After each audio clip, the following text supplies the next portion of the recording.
हा, हे मान्य आहे. मला जरांगे पाटलांनी जी मागणी केलेली आहे ती योग्य आहे. जरांगे पाटील जी मागणी करतात ती योग्यच आहे.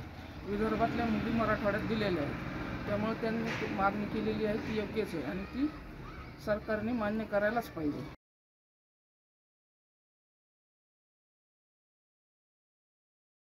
आईवरनं मुलाची जात ठरवावी हे एकदम बरोबर आहे ना. त्यासाठी काही तुम्हाला कायद्याची गरज नाही आणि याची पण गरज नाही. मुलं हे तर त्यावरनं सरळ कळतं कोणती जात आहे त्याची.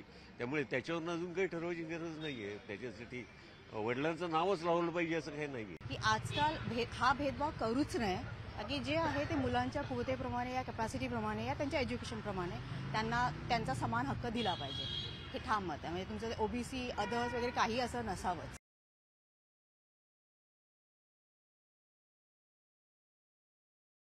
महिला आणि पुरुष यांच्यामध्ये वडिलांची जात जर लावली तरच ती कायदेशीर योग्य ठरते. महिला अनेक महिलांनी प्रेम विवाह केलेला आहे, तर त्यामुळे काय होतं समाजामध्ये ही वेगळी प्रथा पडून जाईल. जातीचा पण उल्लेख व्हावा ह्याच्यामुळं काय होईल, ते आज महिलांना एक न्याय मिळेल की महिलांना कुठं सन्मान मिळेल.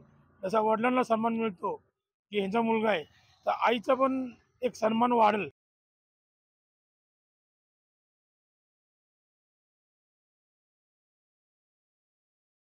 की आईची जात मुलाला मिळत नाही. त्याच्यामुळे शासनाने जर निर्णय बदलवला, नवीन निर्णय काही काढला तरच होऊ शकते, नाही तर आता जुन्या नियमानुसार काही होऊ शकत नाही. हे मान्य होणार नाही जुन्या नियमानुसार. तो एकूण समाजामधलं जे वातावरण आहे तर ते समाजधुरीण जे आहेत, ज्यांनी वर्षोनवर्ष ही प्रचलित व्यवस्था उभी केलेली आहे, त्यावर हे आपल्याला त्या विषयामध्ये भाष्य करणं सोपं नाही आहे. पण मला असं वाटतं या विषयामध्ये विचार विमर्श होऊ शकतो.